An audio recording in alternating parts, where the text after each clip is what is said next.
और अब खबरें फटाफट अंदाज में। प्रधानमंत्री नरेंद्र मोदी कोरोना की स्थिति पर 8 राज्यों के मुख्यमंत्रियों के साथ मीटिंग कर रहे हैं। कई राज्यों में कोरोना के केस तेजी से बढ़ रहे हैं, ऐसे में ये बैठक अहम मानी जा रही है। कोरोना पर प्रधानमंत्री नरेंद्र मोदी की वीडियो कॉन्फ्रेंसिंग से पहले मुख्यमंत्री अशोक गहलोत ने बैठक ली। सीएमआर में हुई बैठक में सीएम ने आला अधिकारियों के साथ कोरोना वैक्सीन डिस्ट्रीब्यूशन और जिलों के हालात पर चर्चा की। सीएम अशोक गहलोत ने कोरोना को लेकर समीक्षा बैठक की, जिसमें सीएम ने कहा कि पंचायत चुनाव के प्रचार में सोशल डिस्टेंसिंग की पालना का ख्याल नहीं किया गया। समीक्षा बैठक में सीएम ने पंचायत चुनाव के प्रचार को लेकर उम्मीदवारों से हेल्थ प्रोटोकॉल का पालन करने की अपील की है। समीक्षा बैठक में सीएम अशोक गहलोत ने कहा है कि पंचायत चुनाव में हेल्थ प्रोटोकॉल की पालना की जाए। साथ ही सीएम ने कोरोना को लेकर अफसरों को निर्देश दिए हैं। सीएम ने कहा है कि सभी मरीजों को समान रूप से इलाज मिले। देश में जल्द ही कोरोना वायरस की वैक्सीन उपलब्ध हो सकती है। सीरम इंस्टीट्यूट ऑफ इंडिया ने दावा किया है कि इमरजेंसी के लिए इस साल के आखिर तक 250 रुपए में कोरोना वायरस की वैक्सीन को बाजार में उतारा जा सकता है। प्रदेश में कोरोना के बढ़ते मामलों और कोरोना वैक्सीन के आने की खबरों के बीच केंद्र और राज्य सरकार ने तैयारियां शुरू कर दी हैं। सीएम अशोक गहलोत ने कोरोना वैक्सीन आने पर सबसे पहले स्वास्थ्य कर्मियों को कोरोना वैक्सीन लगाने के निर्देश दिए हैं। कोरोना समीक्षा बैठक में सीएम अशोक गहलोत ने कहा है कि चिकित्साकर्मी सबसे अग्रिम पंक्ति के वॉरियर होते हैं, इसलिए उन्हें वैक्सीन प्राथमिकता में सबसे ऊपर रखा जाए। कोरोना वैक्सीन के आने से पहले ही राज्य सरकार ने तैयारियां शुरू कर दी है। सरकार ने प्रदेश भर के स्वास्थ्य कर्मियों का डाटा तैयार कर लिया है। केंद्र सरकार ने दिवाली से पहले स्वास्थ्य कर्मियों का डाटा मांगा था, जिसके बाद महकमे ने डाटा तैयार करके केंद्र को भेज दिया है। सीएम ने कहा है कि कोरोना संक्रमण खतरनाक स्थिति की ओर बढ़ रहा है। जरा सी लापरवाही खुद के साथ ही दूसरों के लिए भी जानलेवा हो सकती है। सीएम ने कहा है कि राज्य सरकार ने संक्रमण पर नियंत्रण के लिए जनहित में कड़े फैसले किए हैं, जिसके चलते प्रदेश के 8 जिला मुख्यालयों पर नगरीय क्षेत्र में नाइट कर्फ्यू और विवाह समारोह में 100 से अधिक लोगों के इकट्ठा होने और मास्क नहीं लगाने पर जुर्माना बढ़ाने का फैसला लिया है। दिल्ली में बढ़ते मामलों को देखते हुए सरकार ने कोरोना मोबाइल लैब का उद्घाटन किया है। इस लैब में लोगों का मुफ्त में टेस्ट होगा और इसकी रिपोर्ट लेवल 6 घंटों में मिल जाएगी और इसका पूरा खर्च IMCR उठाएगा। कोरोना के बढ़ते मामलों को देखते हुए महाराष्ट्र सरकार ने बड़ा फैसला लिया है। दिल्ली, NCR, गोवा, गुजरात और राजस्थान से आने वालों को कोरोना की नेगेटिव रिपोर्ट दिखानी होगी। बिना इस रिपोर्ट के आपको आने और जाने की इजाजत नहीं होगी। देश में कोरोना मरीजों का आंकड़ा 91,77,000 के पार चला गया है। पिछले 24 घंटे में कोरोना के 37,441 नए केस सामने आए हैं। वहीं पिछले 24 घंटे में कोरोना से 481 लोगों की मौत हुई है। इसके साथ ही कोरोना से मरने वालों का आंकड़ा 1,34,000 को पार कर गया है, जबकि पिछले 24 घंटे में 42,195 मरीज ठीक हुए हैं, जिसके बाद अब तक 86,03,000 मरीज कोरोना से रिकवर हो चुके हैं। मरोदरा में एक बार फिर कोरोना का विस्फोट हुआ है। प्रदेश में बीते 24 घंटे में 3,232 केस मिले हैं, जबकि 18 लोगों की कोरोना से मौत हुई। प्रदेश में कोरोना से मरने वालों का आंकड़ा 2,181 हो गया है। प्रदेश में कोरोना पॉजिटिव मरीजों का आंकड़ा 2,47,000 के पार पहुंच गया है। प्रदेश में अब 24,116 एक्टिव केस हैं, जबकि 2,20,000 से ज्यादा लोग ठीक होकर डिस्चार्ज हो चुके हैं। कोटा में आज कोरोना के 275 मरीजों की रिपोर्ट कोरोना पॉजिटिव आई है, जिससे चिकित्सा विभाग में हड़कंप मच गया है। कोटा में कोरोना मरीजों की बढ़ती संख्या के बाद सैंपल कलेक्शन की व्यवस्था में बदलाव किया गया है। सैंपल कलेक्शन अब 3 डिस्पेंसरी में सुबह 9 बजे से शाम 6 बजे तक लिए जाएंगे। कोटा के बाजारों में भीड़ को देखते हुए प्रशासन ने दुकानों के बाहर सफेदी से गोले बनवाने शुरू कर दिए हैं, ताकि लोग सोशल डिस्टेंसिंग का पालन कर सकें। कोटा शहर के सभी थानाधिकारियों ने व्यापारियों, मैरिज गार्डन संचालकों से मिलकर कोरोना से राहत के लिए प्रभावी योजना तैयार की है। शहर के कुल 123 मैरिज गार्डन संचालकों को नोटिस देकर कोरोना गाइडलाइन के पालन के लिए उन्हें पाबंद किया है। नाइट कर्फ्यू का पालन कराने के लिए जयपुर पुलिस मुस्तैद नजर आ रही है। करीब 6,000 पुलिसकर्मियों को नाकों पर तैनात किया गया है। वहीं मास्क नहीं लगाने पर 500 रुपए जुर्माना वसूला जाएगा। कोटा में प्लाज्मा डोनर्स का कारोबार बढ़ता ही जा रहा है। सोमवार को भी 5 लोगों ने MBS के ब्लड बैंक में प्लाज्मा डोनेट किया। इसके साथ ही अब तक कोटा में 329 लोग प्लाज्मा डोनेट कर चुके हैं। अलवर में कोतवाली पुलिस ने मास्क चेकिंग अभियान चलाया है। इस दौरान पुलिस ने दर्जनों लोगों से जुर्माना भी वसूला है, जबकि कई लोगों को सख्त चेतावनी देकर छोड़ दिया। अलवर में नो मास्क नो बुक्स के पोस्टर का विमोचन किया गया है। इस अभियान के तहत बिना मास्क आने वाले ग्राहकों को सामान नहीं दिया जाएगा। कोटा में कोरोना से बचाव के लिए निजी संस्था के सहयोग से पुलिस ने जागरूकता अभियान चलाया है, जिसके चलते पुलिस ने विभिन्न चौराहे पर आमजन को मास्क वितरित कर कोरोना से बचाव के लिए जागरूक किया। जोधपुर नगर निगम द्वारा कोरोना रोको टोको अभियान के तहत सर्किट हाउस में जीप रैली रवाना की गई। इस मौके पर कई अधिकारी मौजूद रहे। श्रीगंगानगर में मास्क बिना पहने घूम रहे और धारा 144 के उल्लंघन करने वालों के खिलाफ विशेष अभियान की शुरुआत की गई। इस दौरान चालान भी काटे गए। कोटा में स्वास्थ्य विभाग की टीम ने कोरोना महामारी के साथ मौसमी बीमारियों से निपटने के लिए कमर कस ली है। विभाग की टीम जिला भर में डोर टू डोर सर्वे अभियान चला रही है। सोमवार को विभाग की 550 टीमों ने 9162 घरों का सर्वे किया है। कोटा में बढ़ रहे कोरोना संक्रमण के चलते इटावा कस्बे में नगर पालिका प्रशासन ने बाजार में जागरूकता अभियान चलाया। कार्यक्रम का नेतृत्व नगर पालिका अधिकारी जितिन सिंह ने किया। बता दें कि जागरूकता अभियान आगामी 30 नवंबर तक जारी रहेगा। प्रदेश में बढ़ रहे कोरोना संक्रमण के मामले के चलते बीजेपी ने चिंता जाहिर की है। बीजेपी के मुख्य प्रवक्ता रामलाल शर्मा ने बढ़ रहे कोरोना केस के लिए गहलोत सरकार को जिम्मेदार ठहराया है। प्रतापगढ़ में भी कोरोना संक्रमण के मामले में बढ़ोतरी देखने को मिल रही है। सोमवार को जिला भर में 13 और नए संक्रमित मामले सामने आए हैं। जिले में एक्टिव केस की संख्या 82 तक पहुंची है। पुष्कर में बढ़ रहे कोरोना संक्रमण के बीच कार्तिक माह में उमड़ने वाली भीड़ को देखकर जिला प्रशासन पूरी तरह से अलर्ट मोड में आ गया है, जिसके चलते जिला कलेक्टर ने मुख्य बाजारों का जायजा लिया। असम के सोनितपुर जिले के बोरगुरी क्षेत्र में छिपे हुए बाघ को देखने के लिए एकत्र हुई भीड़ पर बाघ ने हमला कर दिया है, जिसमें एक व्यक्ति गंभीर रूप से घायल हो गया है। घटना के बाद घायल को इलाज के लिए अस्पताल में भर्ती कराया गया है। घटना आज सुबह की बताई जा रही है। ओडिशा के बलांगीर में हाथियों के एक झुंड ने जमकर उत्पात मचाया। बताया जाता है कि 34 हाथियों के झुंड ने रेलवे स्टेशन के आसपास के इलाकों में उत्पात मचाया और फसलों को भी नुकसान पहुंचाया। अलवर में आग की लपटों में जलकर दादी पोती की मौत हो गई है। ये दर्दनाक हादसा टपूकड़ा के बुबकाहेड़ा की है, जहां घर में ही रखे कपास के ढेर में आग लग गई। श्रीगंगानगर में खनन विभाग की टीम ने नेतेवाला बाईपास पर एक ट्रोले को अवैध बजरी परिवहन करते हुए पकड़ा और 2,18,000 रुपए का चालान काटा। नीलगाय की चपेट में आए युवक की उदयपुर के एमबीएस अस्पताल में मौत हो गई है। चित्तौड़गढ़ के निम्बाहेड़ा में बाइक सवार युवक नीलगाय की चपेट में आ गया था। कोटा में पुलिस ने लापता 5 मासूमों को सकुशल बरामद कर उनके परिजनों को सौंप दिया है। बताया जाता है कि टीम ने बापचा, बारा और चित्तौड़गढ़ के अलग अलग इलाकों से इन बच्चों को बरामद किया है। अलवर की भिवाड़ी महिला पुलिस ने शादी का झांसा देकर रेप करने के आरोपी तेजवीर सिंह को गिरफ्तार कर लिया है। पीड़ित युवती और आरोपी दोनों साथ में ही कंपनी में काम करते थे और लिव इन रिलेशन में रहते थे।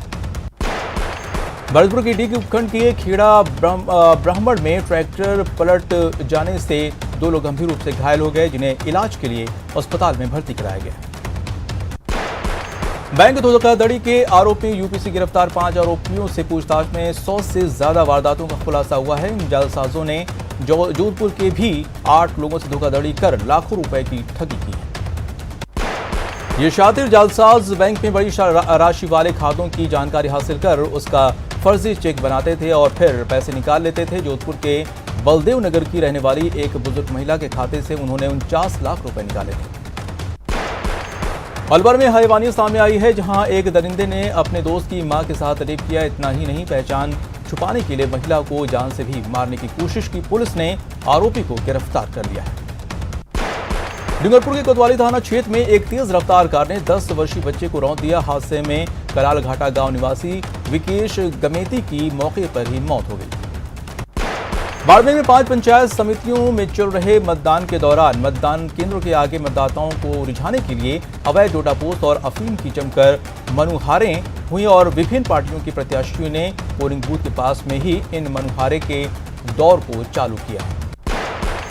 अलवर में बाइक की चपेट में आने से सड़क पार कर रही एक महिला की मौत हो गई, जिसके बाद पुलिस ने शव का पोस्टमार्टम कराकर परिजनों को सौंप दिया है।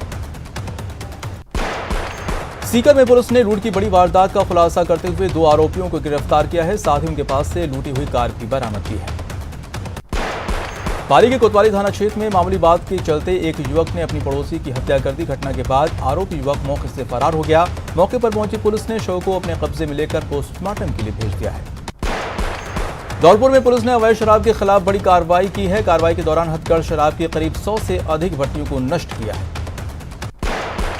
अलवर शहर के कोतवाली थाना क्षेत्र में जय कॉम्प्लेक्स पार्किंग में गाड़ी पार्क करने को लेकर 2 दुकानदारों के बीच जमकर मारपीट हो गई। मामला संज्ञान में आने के बाद कोतवाली थाना पुलिस ने मौके पर पहुंचकर दोनों पक्षों के बीच मामला शांत करवाया। कोटा के गुमानपुरा इलाके की नहर में नहा रहा एक युवक अचानक पैर फिसलने से नहर के तेज बहाव में बह गया, जिसे पास ही नहा रहे एक युवक ने कूदकर बचा लिया। कोटा में रिश्वत के आरोपी जिला शिक्षा अधिकारी ने जमानत के लिए कोर्ट में अर्जी दाखिल की, जिसे न्यायालय ने खारिज कर दिया। बता दें कि एसीबी की टीम ने बीते 2 दिन पहले ही शिक्षा अधिकारी रंगलाल मीणा सहित 2 को गिरफ्तार किया था। राजसमंद के जेके टायर प्लांट में मजदूर संगठन के कार्यकर्ताओं में खूनी भिड़ंत हो गई। इस मारपीट में घायल एक मजदूर की इलाज के दौरान मौत हो गई। घटना के बाद मजदूरों ने फैक्ट्री गेट पर प्रदर्शन किया। हनुमानगढ़ में बेखौफ चोरों ने चाय की दुकान से एक मोबाइल पर हाथ साफ किया, जिसका वीडियो सीसीटीवी कैमरे में कैद हो गया है। कोटा में आदर्श नगर में एक चोर सूने मकान में चोरी के मकसद से घर में घुसा, लेकिन पड़ोसी के टोकने पर वो मौके से फरार हो गया। हालांकि पड़ोसी की सतर्कता के कारण चोर अपने मंसूबे में कामयाब नहीं हो पाया। चोरी के प्रयास की ये वारदात सीसीटीवी कैमरे में कैद हो गई है। नागौर में 5-6 लोगों ने एक बाइक युवक की बेरहमी से पिटाई कर दी, जिसका वीडियो सोशल मीडिया पर वायरल हो रहा है। घटना में आपसी रंजिश की बात बताई जा रही है। अजमेर में बच्चों के साथ गंदी हरकत करने वालों को लोगों ने पकड़ा और जमकर उसकी धुनाई कर दी। बाद में लोगों ने आरोपी को पुलिस के हवाले कर दिया। जयपुर की ब्राह्मणगंज थाना पुलिस ने वाहन चोर गैंग का खुलासा किया है। इस मामले में पुलिस ने गैंग के 2 बदमाशों को भी गिरफ्तार किया है। गिरफ्तार दोनों बदमाशों के पास से पुलिस ने चोरी की बाइक भी बरामद की है। अजमेर के किशनगढ़ में ट्रक ने एक बाइक को जोरदार टक्कर मारी। हादसे में 3 लोगों की मौके पर ही मौत हो गई है। घटना के बाद आरोपी ड्राइवर फरार हो गया है। मंत्री अशोक चांदना का ऑडियो वायरल होने के बाद जाटो समाज के लोगों में रोष देखा जा रहा है। भरतपुर के मिनी सचिवालय के बाहर जाटो समाज के लोगों ने चांदना का पुतला दहन किया। उन्होंने सीएम से चांदना को कैबिनेट से बर्खास्त करने की मांग की। सीएम अशोक गहलोत ने प्रदेश के सैनिक स्कूलों में पढ़ने वाले छात्रों को दी जाने वाली छात्रवृत्ति और आय श्रेणी में संशोधन करने का अहम फैसला लिया है। राजधानी की सियासत में अब ओवैसी की पार्टी एआईएमआईएम की भी एंट्री होने जा रही है। एआईएमआईएम का विस्तार करने के लिए पार्टी के सदस्य राजस्थान के मुस्लिम नेताओं से मुलाकात करने वाले हैं। बताया जा रहा है कि कांग्रेस के कई असंतुष्ट मुस्लिम नेता एआईएमआईएम के संपर्क में हैं। सीएस निरंजन आर्य ने वन और पर्यावरण विभाग की समीक्षा बैठक के दौरान वृक्षारोपण को लेकर सख्त निर्देश दिए हैं। उन्होंने कहा है कि वृक्षारोपण करते समय पौधा लगाने से लेकर वितरण तक का हर आंकड़ा विभाग के पास होना चाहिए। आरक्षण की मांग को लेकर आंदोलनरत जाटों ने आगामी होने वाली महापंचायतों को कोरोना संक्रमण के मद्देनजर स्थगित कर दिया है, लेकिन जाट नेता आरक्षण के लिए लगातार गांव के नुक्कड़ सभा का आयोजन करेंगे। सीएम अशोक गहलोत से सकारात्मक वार्ता के बाद बेरोजगार संघ ने प्रस्तावित दिल्ली कूच को स्थगित कर दिया है। बेरोजगारों के प्रतिनिधिमंडल के मुताबिक मुख्यमंत्री ने बेरोजगारों के प्रति संवेदनशीलता दिखाते हुए मांगों को जल्द से जल्द पूरा राहत देने का वादा किया। चित्तौड़गढ़ में बारिश की कमी के कारण चारे की कमी होने के बाद पशुपालक भीड़ और ऊंटों को लेकर घूमने लगे हैं। मध्य प्रदेश के सीमावर्ती इलाके से लेकर चित्तौड़, कपासन और गंगरार इलाकों में सैकड़ों की तादाद में ऊंटों और भेड़ों की झुंड घूमते नजर आ रहे हैं। भरतपुर की 8 नगर पालिकाओं में 11 दिसंबर को होने वाले चुनाव को लेकर रिटर्निंग अधिकारियों को प्रशिक्षण दिया गया था। अतिरिक्त निर्वाचन अधिकारी बिना महावर की देखरेख में इस प्रशिक्षण का आयोजन किया गया। भरतपुर के सर्कुलर रोड पर निर्माण सामग्री डालकर रास्ते को जाम करने पर प्रशासन सख्त हो गया। इसको लेकर यूआईटी और नगर निगम ने कारोबारियों को नोटिस भेज दिया है। जोधपुर जय नारायण व्यास विश्वविद्यालय की विभिन्न कक्षाओं में एडमिशन फीस और आवेदन की हार्ड कॉपी जमा कराने का आखिरी दिन है। विश्वविद्यालय प्रशासन ने सभी छात्रों से एडमिशन फीस और हार्ड कॉपी जमा कराने के आदेश जारी किए हैं। दौसा के मेहंदीपुर बालाजी के कपाट 8 महीने बाद खोल दिए गए हैं। इसके साथ ही श्रद्धालुओं का आना शुरू हो गया है। मंदिर ट्रस्ट की ओर से श्रद्धालुओं को सैनिटाइज करके ही मंदिर में प्रवेश दिया जा रहा है। हालांकि कोरोना गाइडलाइन के तहत श्रद्धालु मंदिर में तो प्रसाद लेकर नहीं जा सकते। ऐसे में श्रद्धालुओं को सिर्फ दर्शन करने की अनुमति होगी। मंदिर ट्रस्ट की ओर से कोविड-19 लाइन की पालना के लिए एक नोडल अधिकारी भी नियुक्त किया गया है। विश्व प्रसिद्ध आमेर महल में करीब 8 महीने बाद आज से फिर से हाथी की सवारी शुरू होगी। इसके लिए पुरातत्व एवं संग्रहालय विभाग ने आदेश जारी कर दिया है। हालांकि हाथी सवारी के लिए पर्यटकों को कोविड गाइडलाइन की पूरी पालना करनी होगी। कोविड-19 के चलते लगाए गए लॉकडाउन के दौरान 18 मार्च से आमेर महल में हाथी सवारी रोकी गई थी। अब पर्यटन व्यवसाय और पर्यटकों की सुविधा को ध्यान में रखते हुए हाथी सवारी फिर से शुरू करने का फैसला लिया गया है। हाथी सवारी के दौरान पर्यटकों और महावतों को मास्क लगाना होगा। सवारी से पहले पर्यटकों की थर्मल स्कैनिंग होगी और हाथों को सैनिटाइज करना होगा। प्रत्येक राउंड के बाद हौदे को सैनिटाइज किया जाएगा। कोटा में भी सर्दी कहर बरपाने लगी है। उत्तर भारत से आने वाली बर्फीली हवाओं के कारण भयंकर गलन बनी हुई है। हालांकि आज न्यूनतम तापमान 0.9 डिग्री की बढ़त के साथ 10.2 डिग्री दर्ज किया गया। कोटा में सर्दी को देखते हुए ह्यूमन हेल्पलाइन ने जरूरतमंदों के बीच कंबल बांटे। इस दौरान टीम ने कोरोना से बचाव के लिए मास्क का भी वितरण किया। भरतपुर के नदबई ग्राम पंचायत क्रिकेट लीग के फाइनल मुकाबले में KMR क्रिकेट एकेडमी नदबई ने चीता 11 को हराकर जीत हासिल की है। इस प्रतियोगिता में कुल 26 टीमों ने हिस्सा लिया। बूंदी में पंचायत चुनाव के पहले चरण का मतदान शांतिपूर्ण तरीके से संपन्न हो गया है। मतदान समापन होने के बाद मतदाता कर्मियों ने EVM मशीन को स्ट्रांग रूम में जमा कर दिया है। जालौर में पंचायत चुनाव के पहले चरण का मतदान छिटपुट घटनाओं के साथ संपन्न हो गया है। जिला निर्वाचन अधिकारी हिमांशु गुप्ता ने बताया कि जिला परिषद और पंचायत समिति सदस्य सीट के लिए मतदान हुए हैं। जिले में कुल मतदाता का प्रतिशत 47.15 रहा। करौली में पंचायत चुनाव का रण जोरों पर है। नगर निकाय चुनाव को लेकर सुंदर पैलेस स्थित कांग्रेस कार्यालय के सामने सड़क जाम लग गई। जाम के कारण स्थानीय लोगों को भारी परेशानियों का सामना करना पड़ा। अजमेर में जिला प्रशासन ने शादी समारोह आयोजित करने को लेकर गाइडलाइन जारी की है। नगर निगम उपायुक्त गजेंद्र सिंह लावता ने मैरिज हॉल मालिकों को कोरोना गाइडलाइन नियम पालन करने की नसीहत दी। अजमेर के बांदरवाड़ा माध्यमिक स्कूल में मतदान केंद्र के पास युवक ने पटाखा जलाया। पटाखे के कारण मतदान केंद्र में मौजूद कर्मियों में हड़कंप मच गया। इसके बाद पुलिसकर्मियों ने एक युवक को हिरासत में लिया है। असम के पूर्व सीएम तरुण गोगोई का 85 वर्ष की उम्र में निधन हो गया है। उन्होंने Guwahati medical college and hospital में अंतिम सांस ली। तरुण गोगोई के निधन पर पीएम मोदी ने दुख जताया है। पीएम मोदी ने ट्वीट में लिखा कि तरुण गोगोई जी एक लोकप्रिय नेता और एक वयोवृद्ध प्रशासक थे, जिन्हें असम के साथ साथ केंद्र में भी राजनीतिक अनुभव था। उनके निधन से दुखी हूं। तरुण गोगोई के निधन पर सीएम अशोक गहलोत ने भी दुख जताया है। उन्होंने ट्वीट में लिखा कि कांग्रेस के वरिष्ठ नेता और असम के पूर्व सीएम तरुण गोगोई जी के निधन के बारे में सुनकर दुख हुआ। इस कठिन समय में उनके परिवार के सदस्यों के प्रति मेरी संवेदना है। ईश्वर उन्हें ये दुख सहने की शक्ति दे। प्रधानमंत्री नरेंद्र मोदी ने वीडियो कॉन्फ्रेंसिंग के जरिए सांसदों के लिए नए आवास का उद्घाटन किया। दिल्ली के बीडी मार्ग पर कुल 76 नए फ्लैट्स बनाए गए हैं, जिनका इस्तेमाल सांसद करेंगे। ड्रग केस में गिरफ्तार कॉमेडियन भारती सिंह और उनके पति हर्ष को जमानत मिल गई है। शनिवार को एनसीबी ने भारती सिंह के घर पर छापेमारी की थी। इस दौरान वहां से गांजा बरामद किया गया था।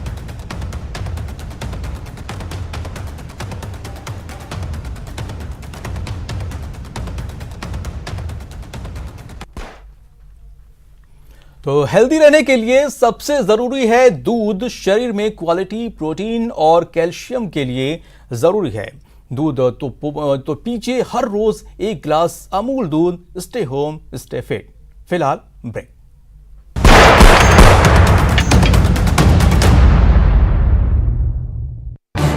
इस न्यूज हेडलाइंस के प्रायोजक